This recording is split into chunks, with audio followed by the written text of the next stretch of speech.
Hello ભાઈ, કે અહીંયા એવી અફવાઓ ફેલાણી છે કે બહારના દેશોમાં યુદ્ધ હાલે છે તો અહીંયા પેટ્રોલ ડીઝલ ઘટે છે, નહીં આવે, અછત ઊભી થઈ ગઈ છે.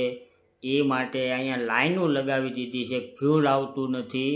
કે ભાઈ એવું કાંઈ છે નહીં, તમે ખોટી અફવાઓ ફેલાવોમાં, લોકોને હેરાન કરોમાં. કારણ કે આ વસ્તુ તદ્દન ખોટી છે, ક્યાંય લાઈનો કરવાની જરૂર નથી. એટલે આ વિડીયો મારો શેર કરો, હરેક લોકો સુધી પહોંચે. અને આવતીકાલના બ્લોગમાં બતાવીશ કે તમને 10થી 15 પંપમાં વિઝિટ કરાવીશું કે ક્યાંય પણ અહીંયા અમારા આવડા મોટા સિટીની અંદર લાઈન નથી. અને આ ગામડામાં લાગત લાઈનો કરીને બેસી ગયા છે. સિન્ટેક્સના ટાંકા લઈને ભરવા નીકળ્યા, જો તો ખરા, ફૂટી ગયું. બોલો, આવું નથી ભાઈ. ખોટી અફવાઓ ન ફેલાવો, લોકોને હેરાન કરોમાં. એટલે આ વિડીયોને વધુમાં વધુ શેર કરો, લાઈક સબસ્ક્રાઈબ કરવાનું ભૂલતા નહીં, ફોલો કરી દેજો. ભારત માતા કી જય.